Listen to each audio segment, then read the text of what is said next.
प्यारे बच्चों, ये है विश्व का मानचित्र और ये है हमारा प्यारा भारत।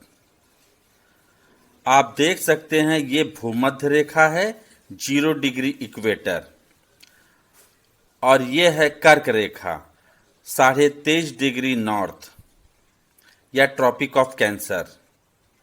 ये है मकर रेखा tropic of capricorn 23.5 degree south. भूमध्य रेखा पृथ्वी को 2 भागों में विभाजित करती है।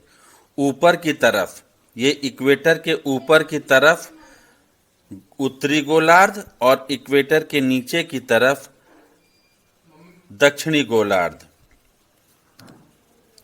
प्यारे बच्चों, सूर्य 21 मार्च और 23 सितंबर को भूमध्य रेखा पर लंबवत चमकता है, जिससे सूर्य की किरणें भूमध्य रेखीय क्षेत्र में सीधी पड़ती हैं और जिससे यहाँ बहुत अधिक तापमान रहता है। सूर्य धीरे धीरे भूमध्य रेखा से कर्क रेखा की ओर बढ़ता है और उत्तरी गोलार्ध में ग्रीष्म ऋतु की शुरुआत हो जाती है। आप देख सकते हैं ये अप्रैल में यहाँ पर सूर्य है, मई में यहाँ, और 21 जून को सूर्य कर्क रेखा पर सीधा लंबवत चमकता है, जिससे सूर्य की किरणें कर्क रेखीय क्षेत्र में सीधी पड़ती हैं और यहाँ पर 21 जून को सबसे बड़ा दिन होता है। बच्चों, चूंकि सूर्य उत्तरी गोलार्ध में है, इसलिए सूर्य की किरणें दक्षिणी गोलार्ध में तिरछी पड़ती हैं। परिणाम स्वरूप दक्षिणी गोलार्ध में शीत ऋतु या ठंड का मौसम होता है और उत्तरी गोलार्ध में ग्रीष्म ऋतु। किसी क्षेत्र में तापमान बढ़ने से हवा गर्म होकर ऊपर चली जाती है और वहां लो प्रेशर निम्न वायु दाब द्रोणी का निर्माण होता है। आप देख सकते हैं ये है सूर्य, इसकी किरणें सीधे यहाँ पड़ रही हैं, यहाँ हवा गर्म होकर ऊपर जा रही है और यहाँ पर आगे ठंडी होकर ये नीचे उतरती है। जहाँ तापमान कम होता है, यह यहाँ पर तापमान कम है, यहाँ तापमान कम है, इसलिए यहाँ वायु दाब अधिक होगा और इस क्षेत्र में हाई प्रेशर जोन या उच्च वायु दाब द्रोणी का निर्माण होता है। प्यारे बच्चों, यहाँ मैं आपको बता दूं कि हवा हमेशा हाई प्रेशर से लो प्रेशर की ओर गति करती है। ये हाई प्रेशर, ये है लो प्रेशर।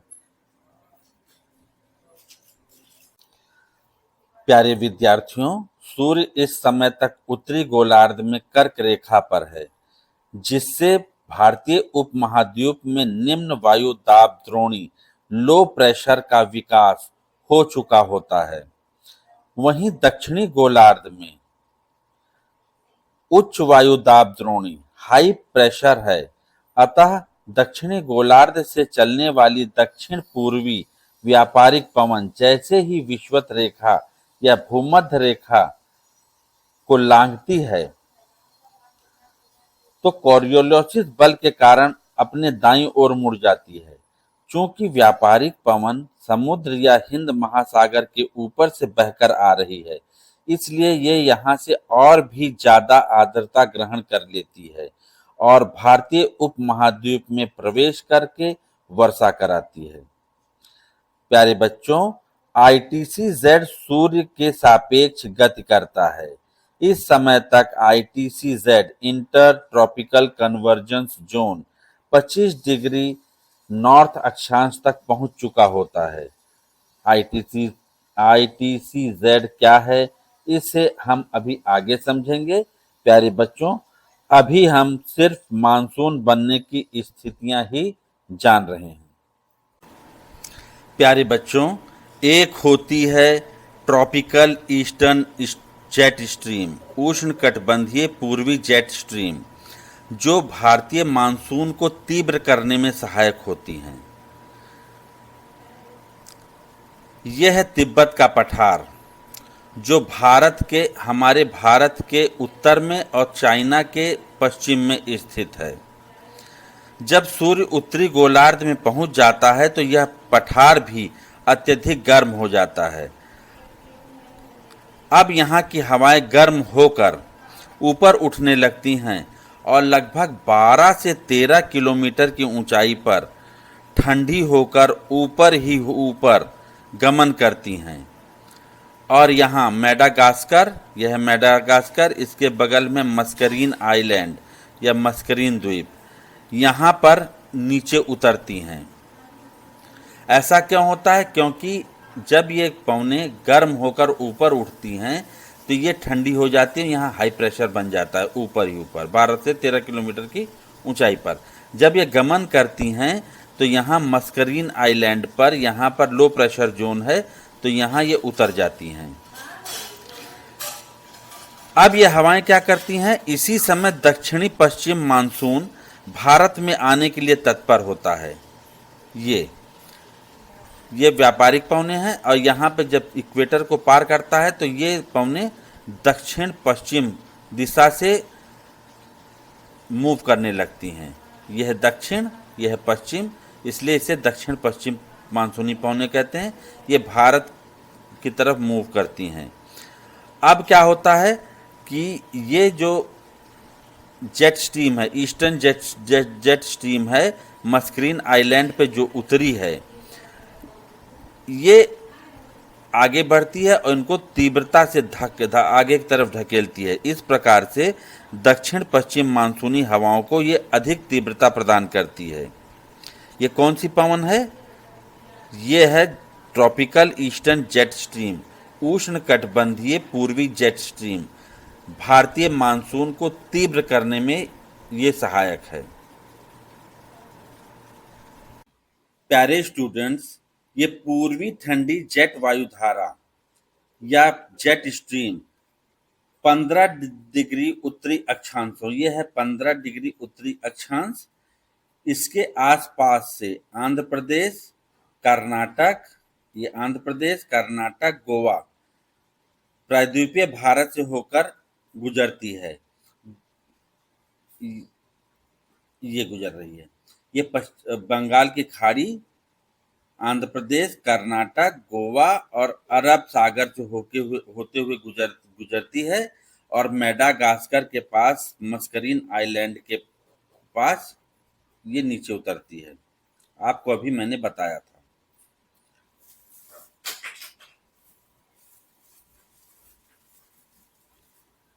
प्यारे बच्चों, अब तक हमने मानसून बनने की स्थितियों के बारे में जाना।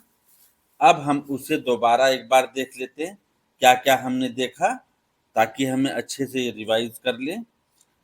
पहला हमने देखा, सूर्य भूमध्य रेखा को पार करके उत्तरी गोलार्ध में प्रवेश करता है और कर्क रेखा की ओर बढ़ता है।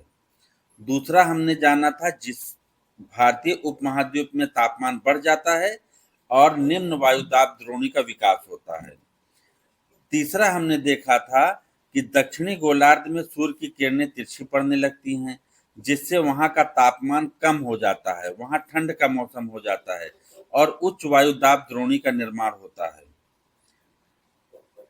चौथा हमने देखा था, आईटीसी जेड जो सूर्य के सापेक्ष मूव करता है, गति करता है, उत्तर की ओर खिसकते हुए 25 डिग्री उत्तरी अक्षांश रेखाओं तक पहुंच जाता है, जून तक।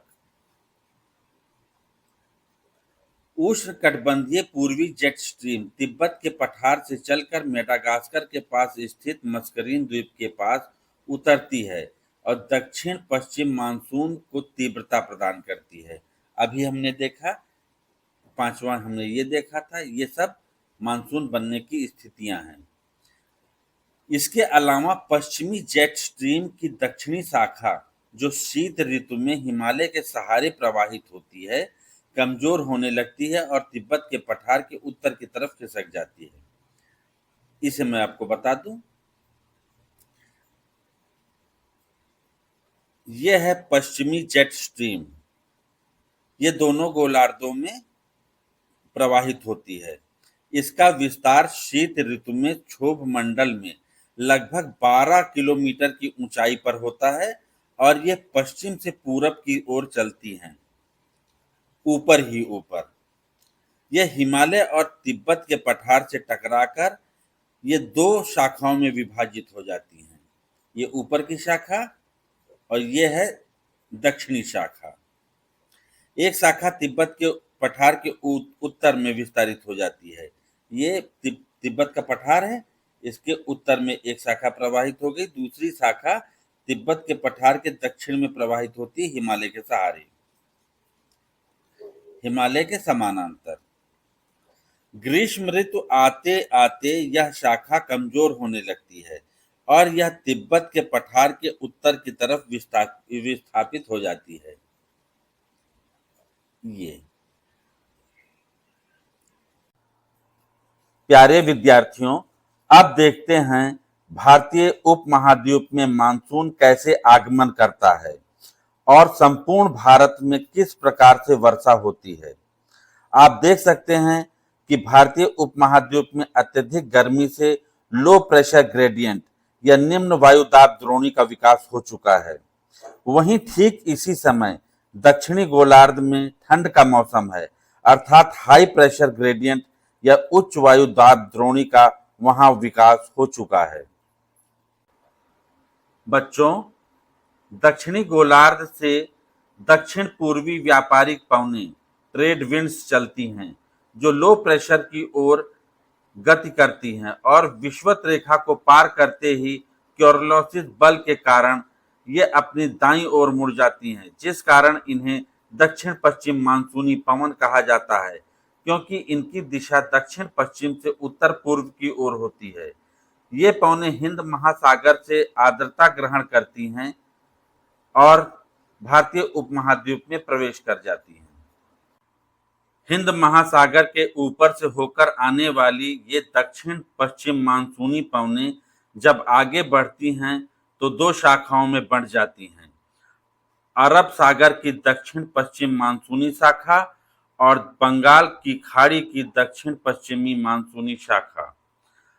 मानसून भारत में सर्वप्रथम केरल के तट पर जून के प्रथम सप्ताह में प्रवेश कर जाता है।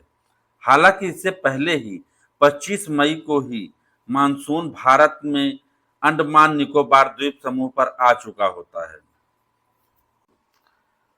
अरब सागर की दक्षिण पश्चिम मानसूनी शाखा जब भारतीय स्थल से टकराती है तो यह 3 उपशाखाओं में बढ़ जाती है। पहली उपशाखा केरल के तट से जून के पहले सप्ताह में पश्चिमी घाट की ढलान से टकराने के बाद पर्वतीय वर्षा कराते हुए प्रायद्वीपीय भारत में प्रवेश करती है। यहाँ इसकी दिशा पश्चिम से पूर्व की ओर होती है। ये बारिश जो है पश्चिम से पूर्व की ओर, ये पश्चिम है, ये पूर्व, इस तरफ करते हुए आगे बढ़ती है। विद्यार्थियों, ये है भारत का पश्चिमी घाट जो कि तमिलनाडु और केरल से लेकर महाराष्ट्र तक फैला हुआ है। यह है पश्चिमी घाट पर्वत श्रृंखला का एक रेखा चित्र। यह है पश्चिमी घाट की पश्चिमी ढलान और यह है पश्चिमी घाट की पूर्वी ढलान। पश्चिमी घाट की पश्चिमी ढलान अपेक्षाकृत बहुत खड़ी है, जबकि पूर्वी ढलान अपेक्षाकृत कम खड़ी है। जब अरब सागर की पहली शाखा पश्चिमी घाट की पश्चिमी ढलानों से टकराती है तो इस ढलान के सहारे ये ऊपर की ओर बढ़ती है और ऊपर जाकर यह खूब वर्षा कराती है। और जैसे जैसे यह इस पार आती है पूर्वी ढलानों की ओर, इनकी तीव्रता में कमी आती जाती है, इनमें नमी की मात्रा कम हो जाती है और इस कारण पूर्वी ढलान के क्षेत्र में बहुत कम या बिल्कुल भी वर्षा ये नहीं करा पाती। इस क्षेत्र को जहाँ वर्षा कम होती है या नहीं होती, इस क्षेत्र को वृष्टि छाया प्रदेश कहते हैं। ये कौन कौन से क्षेत्र हैं? ये हैं उत्तरी कर्नाटक, सोलापुर पठार, बीड़, उस्मानाबाद और विदर्भ का क्षेत्र। इस प्रकार अरब सागर की पहली उपशाखा पश्चिमी घाट के पश्चिमी ढलानों पर ये आगे ऐसे बढ़ते हुए पूरे पश्चिमी घाट के पश्चिमी ढलानों के सहारे वर्षा करती हैं। यहाँ पर भारी वर्षा होती है, लेकिन इसकी पूर्वी ढलानों पर वृष्टि छाया प्रदेश पाया जाता है, बहुत कम बारिश होती है। यहाँ आपको मैं बता दूं कि तमिलनाडु, आंध्र प्रदेश, ये तमिलनाडु और आंध्र प्रदेश में भी वृष्टि छाया क्षेत्र पाया जाता है। यहाँ भी दक्षिण पश्चिम मानसून से वर्षा नहीं होती या बहुत कम नाम मात्र की वर्षा होती है। 5 जून से 13 जून के मध्य अरब सागर की दूसरी उपशाखा मुंबई तट से प्रवेश करती है। कहाँ से? मुंबई तट से प्रवेश करती है और नर्मदा घाटी से होते हुए, यह है नर्मदा घाटी, यह है विंध्यान पर्वत श्रृंखला, यह है नर्मदा भ्रंश घाटी, यह है सतपुड़ा रेंज और यह है ताप्ती नदी घाटी। तो नर्मदा नदी घाटी से होते हुए यह मध्य भारत की ओर बढ़ जाती है और छोटा नागपुर पठार तक यह जाती है। मध्य भारत में अच्छी वर्षा कराती है ये, परंतु ये मानसूनी पवनें छत्तीसगढ़ बेसिन को मात्र छूकर आगे निकल जाती हैं। इसलिए छत्तीसगढ़ बेसिन में इस शाखा से बहुत हल्की वर्षा होती है या बिल्कुल नहीं होती। यह है छत्तीसगढ़ बेसिन। यहाँ आपको मैं बता दूं कि छत्तीसगढ़ में महानदी घाटी को ही छत्तीसगढ़ बेसिन कहते हैं।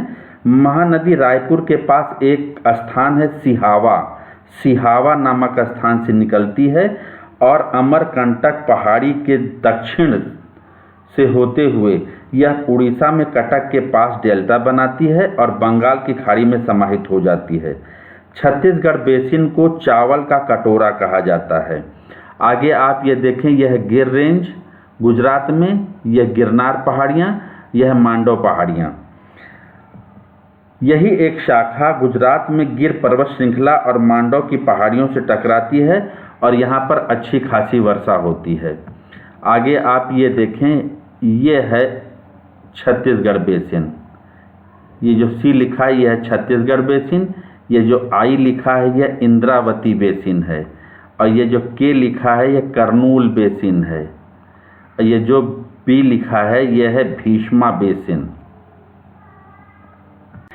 अरब सागर की तीसरी उपशाखा गुजरात के सौराष्ट्र से प्रवेश करती है और अरावली पर्वत श्रृंखला के सहारे इसके समानांतर दोनों ओर से आगे बढ़ते हुए हिमाचल प्रदेश और उत्तराखंड की पहाड़ियों तक जाती है, जहां बंगाल की खाड़ी से आने वाली मानसूनी पवनों के साथ मिलकर पश्चिम हिमालय में वर्षा कराती है।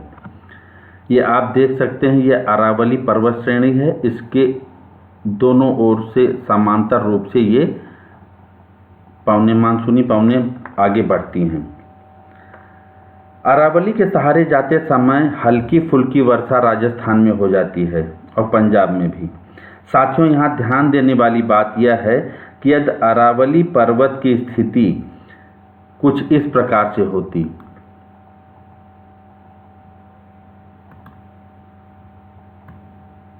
ऐसे, तो मानसूनी पवनें अरावली पर्वत से टकराती और राजस्थान में अच्छी खासी वर्षा होती, परंतु ऐसा नहीं है। इसलिए दक्षिणी राजस्थान शुष्क है और यहाँ थार का मरुस्थल पाया जाता है। चूंकि ये मानसूनी हवाएं जैसे जैसे आगे बढ़ती हैं, इनकी आर्द्रता में भी कमी होती जाती है और रास्ते में इन्हें कहीं भी आर्द्रता ग्रहण करने का मौका नहीं मिलता। इसलिए जब ये उत्तराखंड और हिमाचल प्रदेश की पहाड़ियों में पहुंचती हैं तो आर्द्रता कम होने के कारण यहाँ वर्षा अपेक्षापूर्वक कम होती है।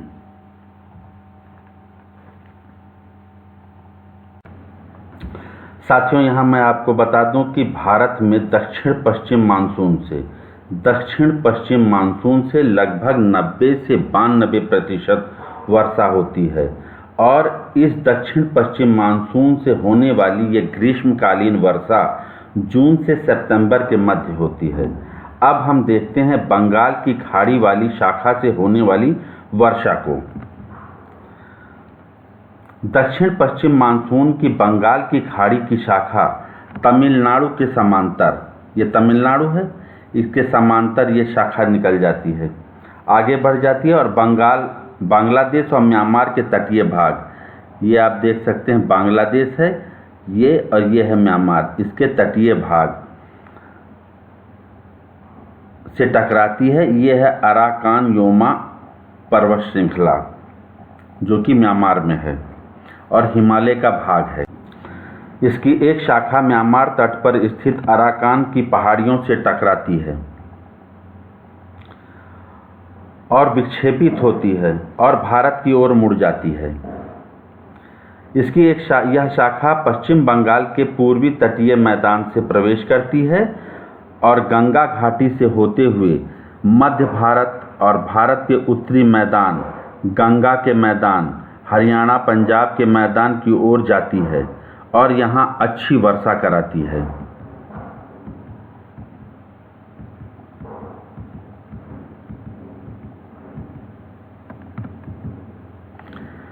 ये पवनें छोटा नागपुर पठार और पंजाब हरियाणा के मैदान में अरब सागर की शाखा से मिलती हैं और अच्छी वर्षा कराती हैं। आप देख सकते हैं ये छोटा नागपुर पठार इधर से होते हुए जाके अरावली पर्वत श्रृंखला से मिल जाती हैं।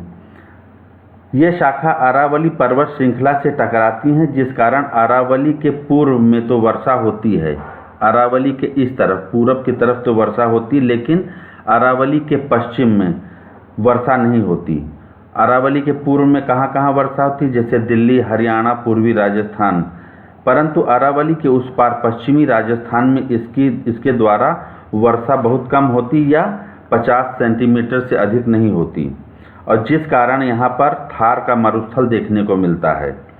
यहाँ मैं आपको बता दूँ, थार मरुस्थल 85% भारत में है और 15% भाग थार का पाकिस्तान में है, जबकि राजस्थान से यह गुजरात के कच्छ के रण तक फैला हुआ है। यहाँ आप सभी को मैं बता दूं कि पूर्व से पश्चिम की ओर, जैसे जैसे ये पवनें आगे बढ़ती वर्षा करते हुए इनकी तीव्रता, इनकी वर्षा की मात्रा में कमी आती जाती है। पूर्व से पश्चिम की ओर बंगाल की खाड़ी वाली शाखा जैसे जैसे बढ़ती है वर्षा की मात्रा में कमी आती है। इम्पोर्टेंट पॉइंट, पूर्व से पश्चिम की तरफ वर्षा की मात्रा में कमी आती है, जबकि अरब शाखा से होने वाली वर्षा जो कि पश्चिम से पूर्व की ओर जैसे जैसे बढ़ते हैं उनकी वर्षा की मात्रा पश्चिम से पूर्व की ओर वर्षा की मात्रा में कमी आती जाती है। बंगाल की खाड़ी की दूसरी शाखा उत्तर पूर्वी प्रदेशों में बांग्लादेश, असम घाटी से होते हुए हिमालय से टकराती है। यहाँ ये चारों ओर से पहाड़ियों से घिर जाती है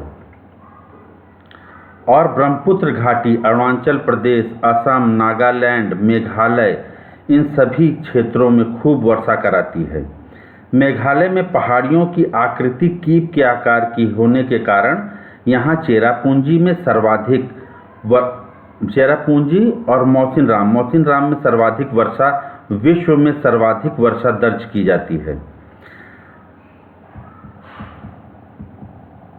अब ये शाखा हिमालय के शिवालिक के सहारे आगे बढ़ती है और पश्चिम की ओर मुड़ जाती है और उत्तरी भारत के पर्वतीय क्षेत्रों और उत्तरी भारत के मैदानी क्षेत्रों में अच्छी वर्षा कराती है।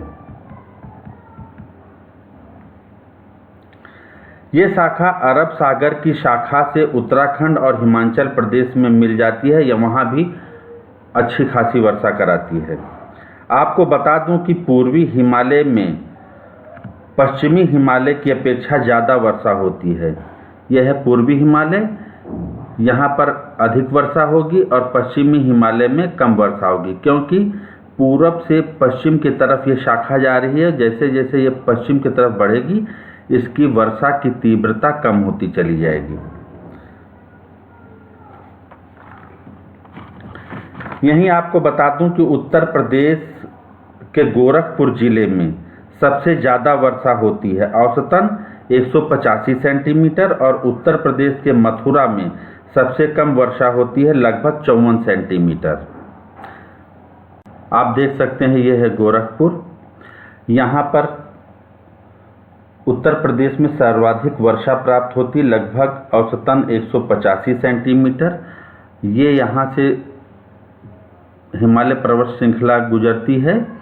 इसी के सहारे जब बंगाल की खाड़ी की शाखा आगे मूव करती है तो पहले यहाँ पर गोरखपुर में सर्वाधिक वर्षा होती है, लेकिन जैसे जैसे ये पूरब से पश्चिम की ओर बढ़ती जाती हैं और आप देख सकते हैं ये मथुरा बिल्कुल पश्चिम में है, तो यहाँ जाते जाते वर्षा की तीव्रता, वर्षा की मात्रा कम हो जाती है और यहाँ पर उत्तर प्रदेश में सबसे कम वर्षा होती है। मथुरा में लगभग औसतन 54 सेंटीमीटर।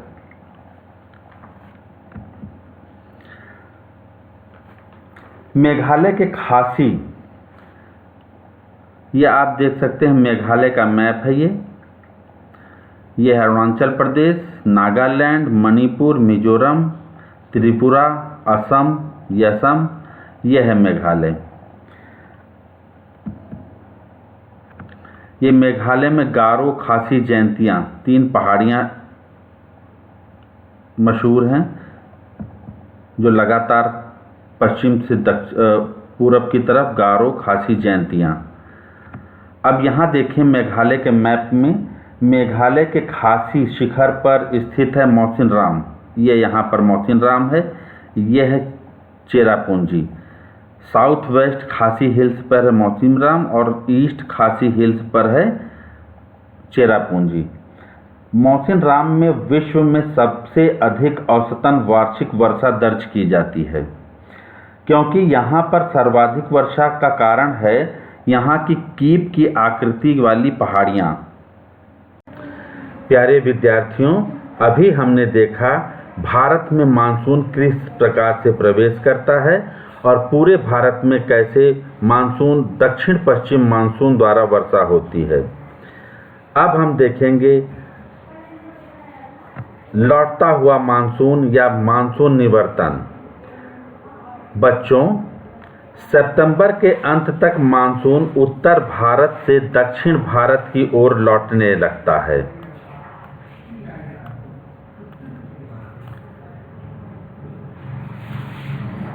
यह है केरल। यहाँ आप जान लें कि केरल में सबसे पहले मानसून आता है और सबसे लंबी अवधि तक रहता है, लगभग दिसंबर के अंत तक। केरल में मानसून जून के पहले सप्ताह में आ जाता है और दिसंबर के अंत तक यहाँ रहता है। इस प्रकार से हम कह सकते हैं कि उत्तर भारत की तुलना में दक्षिण भारत में मानसून अधिक समय तक रहता है। 23 सितंबर को सूर्य इक्वेटर भूमध्य रेखा विषुवत रेखा पर चमकता है। इसके बाद यह धीरे धीरे दक्षिणी गोलार्ध में प्रवेश करता है और मकर रेखा की ओर बढ़ता है। यह है मकर रेखा। मकर रेखा पर सूर्य 22 दिसंबर को चमकता है। मकर रेखा पर सीधी सूर्य की किरणें पड़ती हैं 22 दिसंबर को, और दक्षिणी गोलार्ध में जैसे जैसे सूर्य प्रवेश करता है यहाँ पर तापमान बढ़ने लगता है और सूर्य की किरणें भारत पर तिरछी पड़ने लगती हैं। सूर्य की किरणें भारत में तिरछी पड़ने लगती हैं, जिससे भारतीय भूमि पर तापमान कम होने लगता है। परिणाम स्वरूप यहाँ वायु दाब बढ़ने लगता है, हाई प्रेशर जोन उत्पन्न हो जाता है। 23 सितंबर के बाद सूर्य दक्षिणी गोलार्ध में प्रवेश कर जाता है और इसके साथ ही ITC-Z भी दक्षिणी गोलार्ध में प्रवेश कर जाता है। दक्षिणी गोलार्ध में अब तापमान बढ़ने लगता है, अर्थात ग्रीष्म ऋतु का प्रारंभ होने लगता है। यहाँ पर तापमान बढ़ने से लो प्रेशर जोन या निम्न वायु दाब द्रोणी का निर्माण हो जाता है। चूंकि भारत उत्तरी गोलार्ध में है, अतः वहाँ सूर्य की किरणें तिरछी पड़ रही हैं। इसके अलावा वहाँ वर्षा ऋतु भी अभी खत्म ही हुई है, इसलिए वहाँ की भूमि ठंडी हो चुकी है। परिणाम स्वरूप भारतीय उपमहाद्वीप में हाई प्रेशर जोन या उच्च दाब द्रोणी का निर्माण हो चुका है। मैंने आपको पहले ही बताया था कि हवाएं हाई प्रेशर से लो प्रेशर की ओर बहती हैं। अब भारतीय उपमहाद्वीप से व्यापारिक पवने या कहें उत्तर पूर्वी पवने, उत्तर पूर्वी मानसूनी पवने दक्षिणी गोलार्ध की ओर, जहां लो प्रेशर जोन बन गया है, वहां की ओर बहना शुरू करती हैं। गंगा के मैदान पर स्थित निम्न वायु दाब द्रोणी दक्षिण की ओर खिसकना प्रारंभ करती है, जिससे दक्षिण पश्चिम मानसून कमजोर पड़ने लगता है। दक्षिण पश्चिम मानसून सितंबर के पहले सप्ताह में पश्चिमी राजस्थान से लौटता है। सितंबर के अंत तक यह मानसून राजस्थान, गुजरात, पश्चिमी गंगा के मैदान तथा मध्यवर्ती उच्च भूमि से लौट चुका होता है।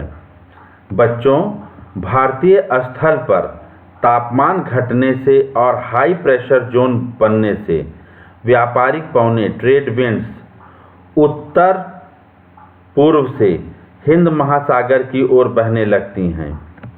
यह है उत्तर पूर्व से हिंद महासागर की ओर बहने लगती हैं। इसलिए इसे उत्तर पूर्वी मानसूनी पवने कहते हैं। हालांकि ये पवने ठंडी और शुष्क होती हैं और इसलिए ये वर्षा कराने में सक्षम नहीं होती। क्या होती हैं? ठंडी होती हैं और शुष्क होती हैं, इसलिए ये वर्षा कराने में सक्षम नहीं होती। परंतु बंगाल की खाड़ी के ऊपर से आने वाली पवने, ये पवने जो बंगाल की खाड़ी के ऊपर से आ रही हैं, उत्तर पूर्वी पवने, मानसूनी पवने बंगाल की खाड़ी से आर्द्रता ग्रहण कर लेती हैं। यहाँ पानी है, यहाँ से आर्द्रता ग्रहण कर लेती हैं और कोरोमंडल तट, ये है तमिलनाडु और आंध्र प्रदेश में फैला हुआ कोरोमंडल तट, इससे टकराने के बाद तमिलनाडु और आंध्र प्रदेश के कुछ भागों में वर्षा कराती हैं। तमिलनाडु में सर्वाधिक वर्षा उत्तर पूर्वी मानसूनी पवनों के द्वारा अक्टूबर-नवंबर में होती है। इसके अलावा अक्टूबर से दिसंबर के मध्य बंगाल की खाड़ी में छोटे छोटे उष्णकटिबंधीय चक्रवातों की उत्पत्ति होती है। ये कोरोमंडल तट से टकराते हैं और आंध्र प्रदेश के कुछ भागों और तमिलनाडु में वर्षा कराते हैं। बच्चों, मानसून के निवर्तन की ऋतु में आकाश स्वच्छ हो जाता है और तापमान बढ़ने लगता है, जमीन में नमी रहती है।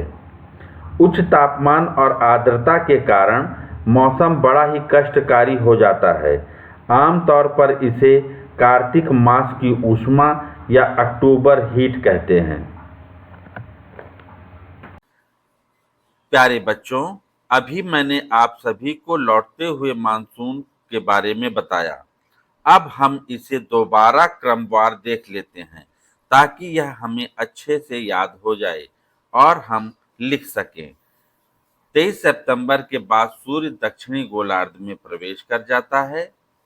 ITC-Z सूर्य के साथ साथ दक्षिणी गोलार्ध में चला जाता है, जिससे भारत में तापमान कम होने लगता है और वायुदाब बढ़ने लगता है।